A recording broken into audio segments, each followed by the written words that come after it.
Hello and welcome to another brand new episode of What the FinTech, the podcast from the team behind FinTech Futures and the Banking Technology magazine. My name is Cameron Emanuel-Burns, a reporter at FinTech Futures, and for this episode I'm delighted to say that we're joined by Francesco Filia, the founder and CEO of Fasanara Capital. And today we're going to be discussing global FinTech investment trends, how to identify high potential FinTech companies, and of course, a lot more. Anyway, first of all, Francesco, thank you so much for being here. Welcome to the show. And I was hoping, could you start off with giving us a brief overview of your career and share the story behind the founding of Fasanara? Hello, and thank you for having me. My journey started a long time ago now when I left the university to join JP Morgan in 1997, where I was a research analyst. Then I moved to Merrill Lynch, where I was a derivatives specialist in year 2000. And then I dropped off Merrill Lynch in year 2011, March, to set up Fasanara as an asset manager hedge fund. And that journey began in March 2011. So actually, as it comes to it, the next month is going to be our 15th anniversary. And the trip was like such that at the time of when I was in banking, like I was a derivatives specialist doing cross-assets investment opportunities, across the capital structure, across financial instruments, quite a versatile, flexible mandate we had during those days. And together with a colleague, we decided that it was enough for us within banking.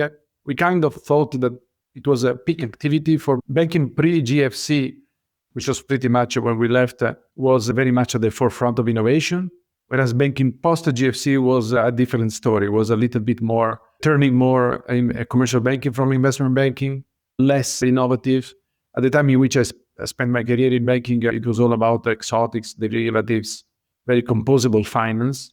Today we speak about crypto being composable, but that was ante litteram composability across multiple building blocks in derivatives. And all of that, or most of it, was kind of impaired by the crisis and never to come back again in the same fashion. So knowing that, we decided to move on the so-called buy side, on the investment side, and create Fasanara. And the journey brought us into FinTech as we looked for valuable opportunities around. So on that, I was wondering what sets Fasanara apart in the investment landscape, particularly when it comes to areas like fintech lending and equity investments? Well, today Fasanara is an innovative player within the asset management industry, looking at using technology to build the portfolios and the lending portfolios in particular, but also we are active in blockchain and cryptocurrencies. So we try to be a manager equipped with the new tools which are provided for by technological innovation across fintech lending and the digital assets. When it comes to lending, in particular, our modality is to utilize originators across the globe that they do fintech loans, that they originate the loans to the real economy. These originators have been growing in numbers every year since the past 20 years across Europe and beyond, in the US and abroad. Today, there are thousands of originators doing the job of the banks effectively, underwriting credit for borrowers being SMEs, small and medium enterprises, but also consumers. And they serve the real economy, being very close to the real economy and the productive economy. And so within SME risk, we do a lot of working capital financing and the residuals finance, which is a great tool for the real economy because most of these SMEs have been neglected by large banks and commercial banks, which are the usual providers of credit. And they are in need of credit to fund their growth, right, to operate. And they find in these fintech platforms, in these non-bank financial originators, an alternative access to credit, which is very needed if they want to serve the real economy. I also remind is that most of the employment, most of the GDP production every year depends across a number of jurisdictions across the globe, but surely across Europe, depends on SMEs, not on large cap. Within the UK, more than 60% of employment, private sector employment, depends on SMEs. Within some of the European jurisdictions is even more, is between 60 and 80% of employment depends on SMEs, not on large caps.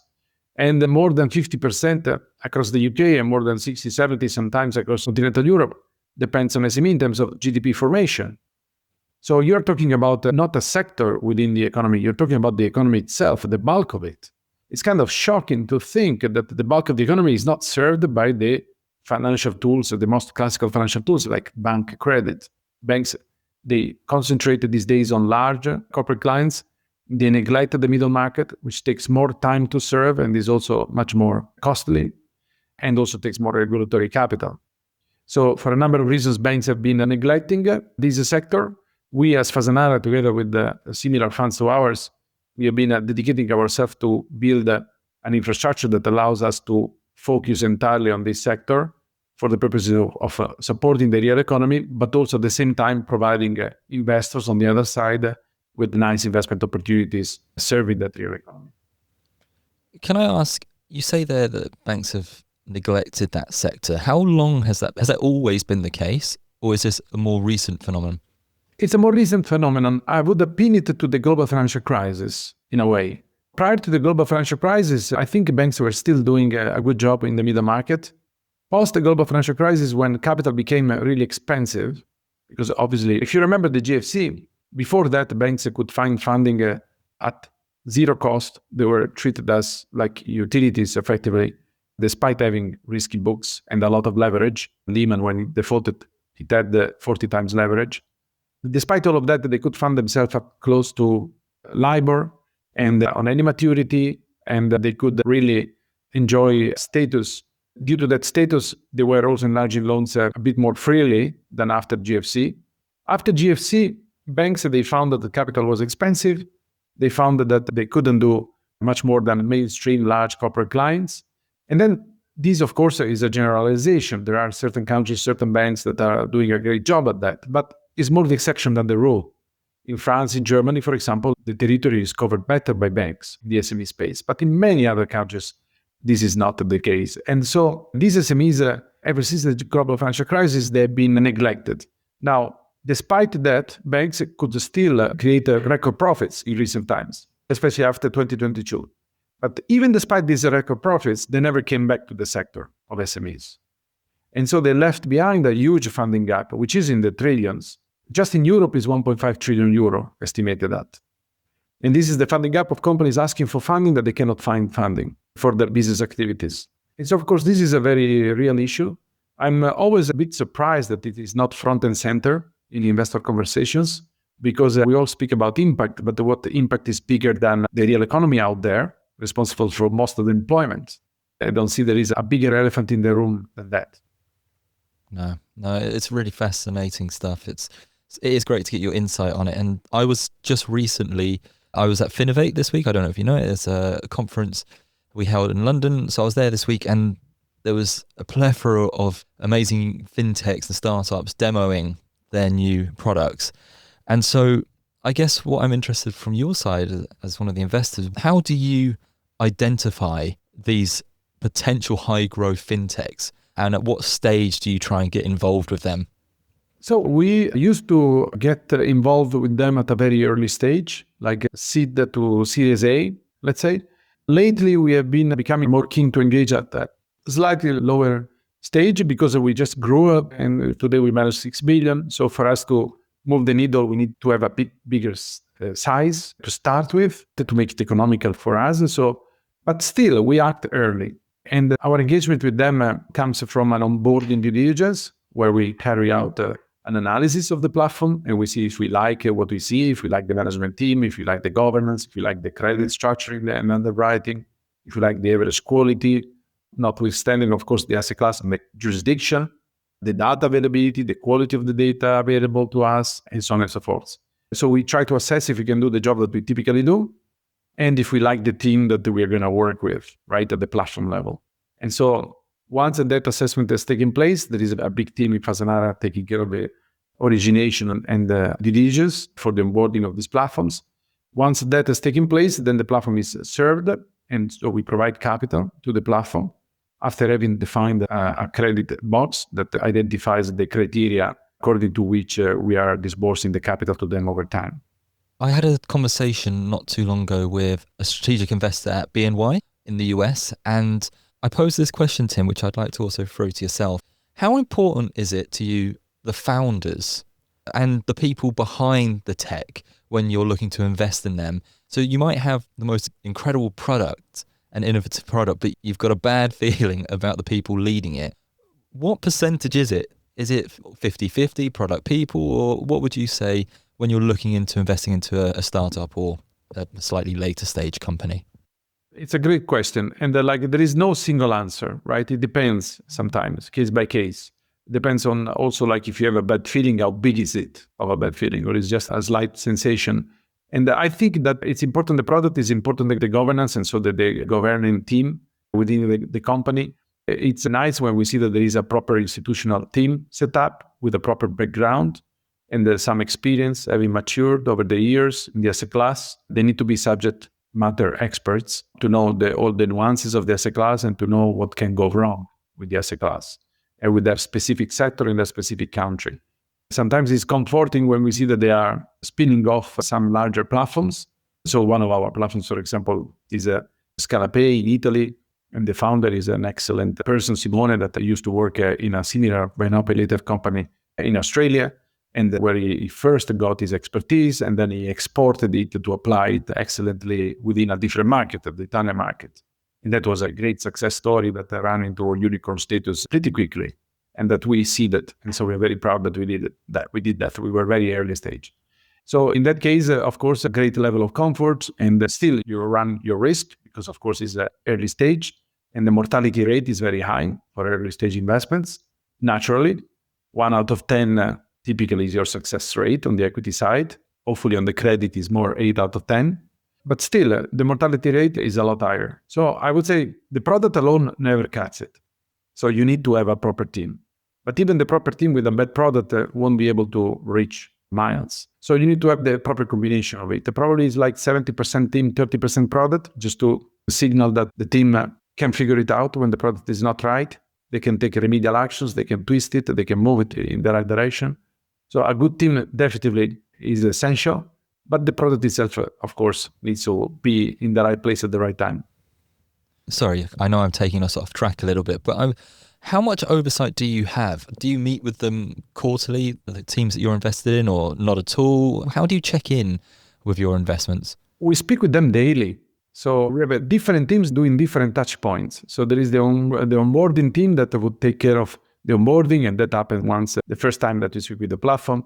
But then there is an ongoing dialogue on a day-to-day basis. And then the frequency may be a bit less than daily. It can be like weekly, but it's definitely continuous and is handled by our investment managers, our risk managers, and they would take more of the continuous activity of monitoring of the platforms and their activities. We like to think that we are a partner for the long term, that we surround the platform with different people from Fasanara doing different things, and we see the platform as it grows, and we are also able to detect issues early on if and as they arise. Super. And I guess imagine if I was to walk into your office tomorrow with a new innovative product and company hoping to get your investment. What would you like me to be working in? What is the areas, what is the specific sectors or emerging technologies that are really getting you excited at the moment?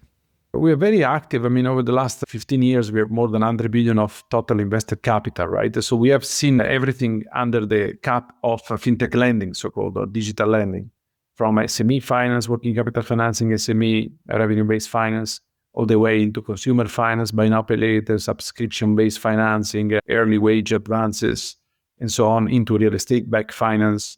And we also do sports finance, sports receivables finance, where we finance receivables to football clubs, for example. That's done in a dedicated vehicle.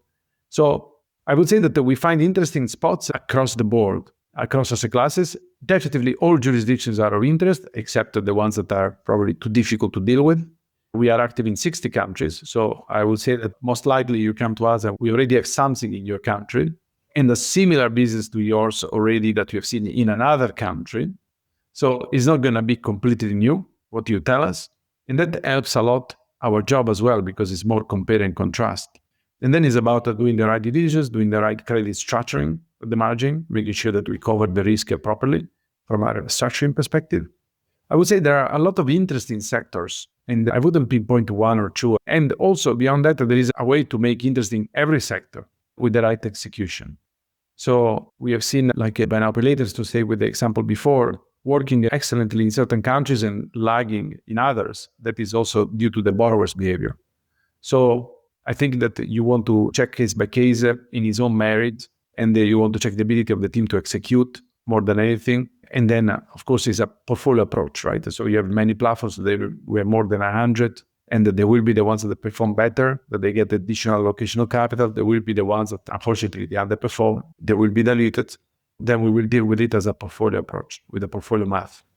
Well, I must say, I didn't realize about your work with sport as such, and I'd love to talk to you about that. Might have to be later because it's probably not within our wheelhouse here, but that's something that's really excites me and appeals to me. But if putting you back on track for one of the questions, of course, you wrote a book around the rise of fintech lending, and you mentioned that, and you spoke about the real economy a touch before in our conversation. You said there, and I've got a quote from you, but real economy has become completely divorced from the financial market. Could you elaborate on this idea a touch more and explain the real implications for the future of fintech lending and investment strategies? Yes, I wrote extensively about the fact that I call them also fugazi markets sometimes, right, in some of the pieces, because they are markets where the fundamentals have diverged completely from valuations. So the valuations of bonds and equities, especially equities, have detached from the fundamentals of those stocks. Where in the markets of today, there is financialization to the extremes. You have leverage ratios and the amount of derivatives on collateral, on underlying, which is in excess of 10 times the underlying. So this you see time and time again everywhere. You see a lot of re-hypothecation, a lot of re-leverage, like circular loops in the financial markets, more and more. And you have many data points to sustain this across the board. You can see it in gold and the volatility of gold, but then you know that derivatives on gold are way much in excess of the underlying availability of quantity of gold in the world. You can see it in the US financial markets, which is a quarter of GDP globally, but is 60% of valuation globally, which is obviously deserved, but at the same time is also a reflection of the fact that the asset management industry, the financial industry is a lot more developed there than it is in many other places across the globe. So again, it's a form of financialization. It's not a reflection of the real economy, etc. But you see it in many places all across. You see it in the also dynamic of the flow dynamics of stocks and bonds, that they respond so quickly and so much to flows and liquidity, and so little to like evaluations of fundamentals, so little to fundamentals, right? So you see today that the market is also dominated by passive, by machines, by ETFs, that they don't apply much of a judgment on the underlying except following certain flows and the metrics. And so you have had the last 15 years, literally, of empirical evidence advocating to this thesis of divorcing the real economy from the financial markets. In the SME sectors that we mentioned before, you see another great exemplification, because the SME sectors are the backbone of the economy. They are more than half of GDP, more than 70% on average of employment across European jurisdictions. And nevertheless, the financial sector that should be serving them first, they're neglecting them. So you see the biggest disconnect there of all. And I think that is like crying out loud, right, for help. And if you have a financial market, what other function should it serve if not support real productive activity in the real economy, real companies, real consumers? What else should it do, the financial markets, if not that first? And so instead you see a lot of investment propositions which have nothing to do except speculation, pure speculation, and no use. They are of no use except for speculation. I think that fintech lending, like for example, as a place to take a very big place, is kind of fintech lending, and this fintech originated like a service to the real economy, is kind of relinking capital to the productive economy, right? At the times in which classic capital, traditional capital, legacy capital has neglected it, has lost the view of its function. By the way, this is a much longer topic. Some of the things I write about are also about the fragility of the financial systems. Banks are inherently fragile. We have seen them very recently in the last few years with Silicon Valley Bank and Credit Suisse, of course. This year there has been already another bank defaulting in the US. But inherently also the financial system is quite fragile, dependent on these daily deposits. I warned about the risk of these flash bank runs that they happened during 2022, 2023, when Silicon Valley Bank went under and Credit Suisse. And that is likely to happen again, and exposing the fragility of the financial system yet again. I think that the financial system not only is not serving the real economy enough, and as it should, but also has some inherent chronic fragilities that are going to be exposed in the years ahead. And so definitely fintech lending, but also the blockchain is a response to all of this, a response that is fit for purpose, that allows for better efficiency, a closer loop to the real economy and real users, which is what finance should really be there for, to be utilized for real world assets applications. Hmm.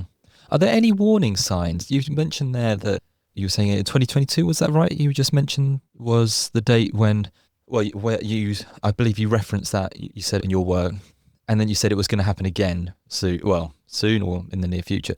What are the warning signs that we, or I guess investors in your case, can look out for to try and predict when the next event might happen like that? Look, it happens with a frequency which is highly superior to what is naturally perceived.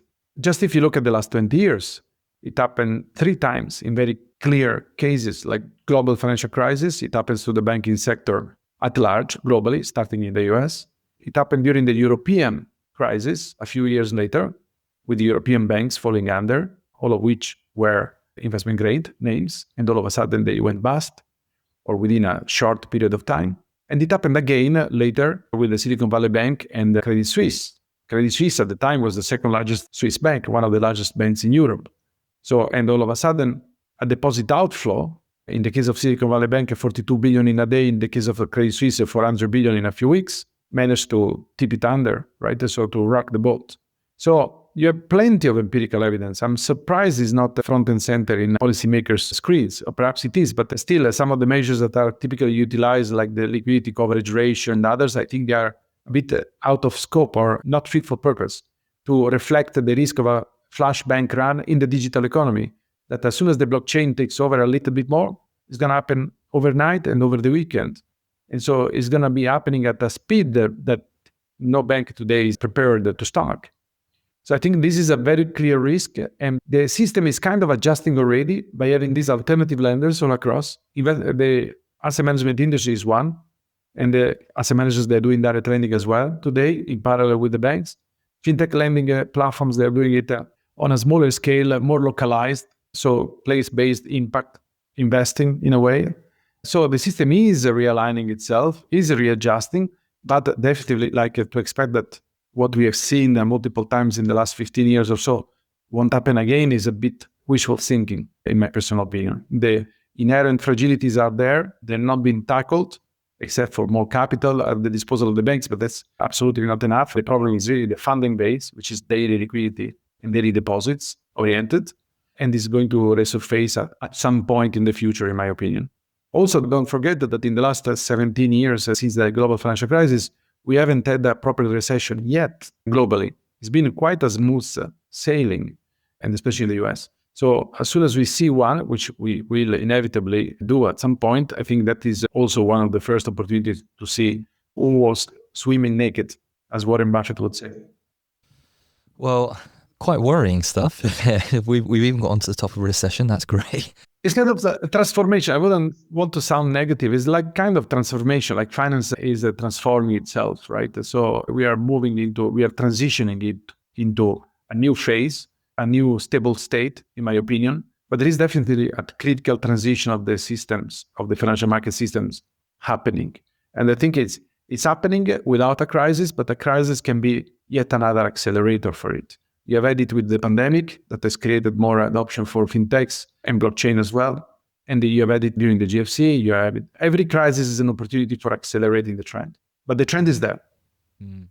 No, actually, that's a great point. No, you're totally right. And perhaps, are we seeing a bit more positivity in the market? I don't know if you saw or caught that Innovate Finance, they recently reported that for last year, there was a 21% increase in the global fintech investment. Again, I don't know if you, well, obviously it's the statistics, but if you kind of agree with that sentiment, if that's what you're seeing, and what kind of key trends are you observing within the global investment landscape, particularly within fintech and alternative lending at the moment? Yes, Cameron, and that stat was for the UK, right? So increase in fintech investing in the UK? That was global. Global. Yeah, that was global. 21% increase in global fintech investment across last year. Okay. I think it's inevitable because it's the future, very simply. There is no going back. So I think it's going to be on the rise, the amount of investing. In the recent time, funding has been polarized by or catalyzed by AI, only by AI for the most part. So there has been a bit of crowding out of AI. But beyond that, when it comes to real world applications, again, like lending is one. It is one of the largest use cases for real users in the real economy. is badly needed, especially by the middle market, you're going to see a lot more fintech doing the job. And the banks, by the way, like I speak about banks and their vulnerabilities, but they're also great partners in this, right? Because I feel like most of the advanced banks, they realize this trend and they try to join forces. Like we alone as Fasanara have done a lot of this together, hand in hand with banks. This year, probably at least 10 deals. So the trend is kind of entrenched and there is no going back. So I think that it's positive to see some increase year on year for fintech investments. And it should keep on going. Perhaps not every year in the next few years, but definitely the trend should see increasing amounts over the future. Because there was a bubble, wasn't there, around 2020, a valuation bubble, especially. When I do my reporting now, you see that quite a lot of even huge companies, their valuations have decreased quite sharply from that time, even though they're pretty positive about their outlook. I know this wasn't a question I pre-planned for you, but what are your thoughts on current landscape of fintech valuations? Yeah, so I think in 2021, it was the peak of the fintech valuation market. Admittedly, it was a crazy time in which valuations were out of whack with the fundamentals. That was the problem, not so much the company underneath. The best of those companies are still around and they've increased their number of users, their amount of capital at their disposal, and the size of their lending books. They've increased the number of their banking relationships, for example. So everything goes well and fundamentals improve. It's only the technicals that have fallen off a cliff, but due to the anomaly being the valuation as of 2021, which was enormous multiples of revenues back then. So it was clearly a mistake. But I think things will improve eventually because they keep on growing and the fundamentals are solid. And there is no way back, no going back. So I think the future is rosy for the best of them. Super. And getting back to, you said about the UK, and getting back to that same Innovate Finance report, it seemed not a bad year for the UK market. It came second behind, of course, the US for fintech investment, with over 3.6 billion committed last year. But we're talking now, you're of course in your office in London here. But how do you feel the UK fintech ecosystem is performing compared to other regions? Obviously, you've got connections, you were saying how well, let's say in Italy, and what opportunities within the UK market stand out to you? We're very bullish the UK. I mean, we like it as a fintech place of innovation, like nothing else across Europe. Is miles away and better in terms of a place where to create fintech innovation, even blockchain projects. It's a great place where to have talent pools to dig into and to find great people to work together with. And as after the US is probably the best place globally, I would say. Obviously, in recent times, it has faced the competition from the Middle East, from some spots in the Middle East and further out. But at a very fundamental level, the regulatory landscape here is advantageous. The talent pool is unparalleled. And most years coming for confirmation of that is not just this year. So I would say I'm very bullish here. Our largest office is here, but we also have offices in Abu Dhabi, in Amsterdam, and now in Italy as well. And we do operate across 60 countries. So the need for the tech is everywhere, but the place where to grow the tech is where there is a more forward-looking thinking, better funding, and better talent pools. And that is still the UK within Europe. That's great. That's some nice positivity for us Brits. Love to hear that. So now looking quite a bit further afield here, where do you see the fintech lending space heading in the next 5 to 10 years? And how are you at Fasanara preparing for these changes? We are obviously very positive and bullish. We think it's the future. So there is no way of avoiding it. We are running into it as time goes by. I think that this combination or this collision between the digital lending and digital assets, which is really very much what Fasanara has been built upon. So within Fasanara, we have these digital lending activities, which are quite established at scale with a strong infrastructure. Next to it, we have also one of the largest, oldest crypto market makers funds called the Fasanara Digital. On top of both, we have tokenization of real world assets that were effectively tokenize asset pools and bring them on chain. So I think what excites me the most is this collision of technologies between digital platforms on the one end, doing real world assets activities, helping real people, real companies on the one end, on the other end, having all these blockchain tools and for better liquidity, frictionless and faster. And so the combination of the two is what really excites me. And I think there is a lot more to go there. Of course, I didn't mention AI because everybody else does, so I will not. But I think at the fundamental enabling layer level, I like to think about these two as the perfect combination, helping the real economy in the right way and in a way that can really transition the current financial system into one which is more fit for purpose for the digital economy. Super. And just finally for this section, of course, you are so deeply involved within the fintech and investment space. I was wondering, what advice would you give to the entrepreneurs and investors out there listening to this on how to navigate this increasingly evolving and exciting sector? Look, the barriers of entry have crashed. So everybody has a better chance today than ever before. Because if I remember when I started this, we didn't have all the tools available today. But if I really go back to when I left university, I didn't even have a podcast like this to work at mentoring in a way, right? Today you have the best entrepreneurs, and not talking about myself, but in the world, the big founders of the big techs that they explain exactly how they do what they do. And so this is great mentoring, right? And then also you have beautiful tools like AI provides for programming without being a programmer. So the programming languages become English through prompting. So that also is a barrier crusher. So I think that is a great time. And then if they look around at what worked and didn't work, they also can find the good reference points.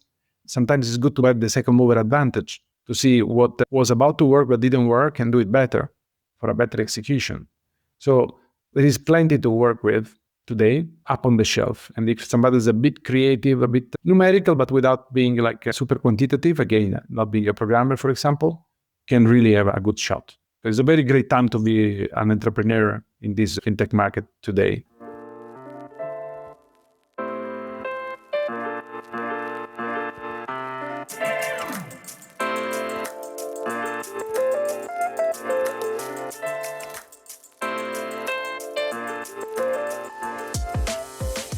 Thanks again, Francesco, for chatting with us today.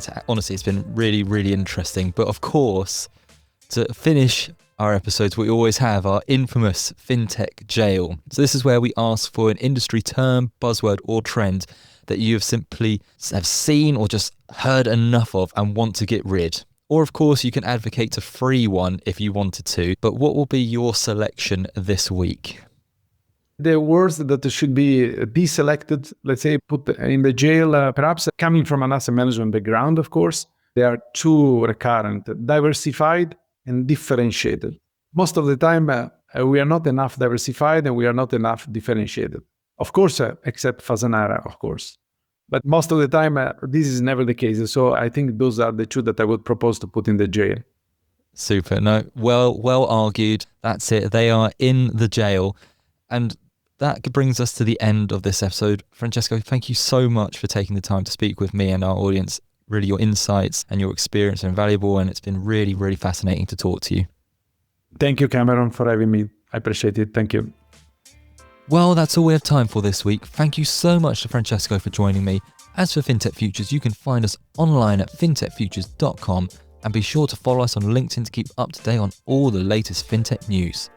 If you like this podcast, you can subscribe on Apple Podcasts, Spotify, SoundCloud, or your favourite podcast service to get notified about all our future episodes. Thanks as well to Arama for editing this podcast. You can check them out at arama.tv. And as always, thank you everyone for your support, and we'll see you soon for another episode of What the FinTech. But until then, goodbye.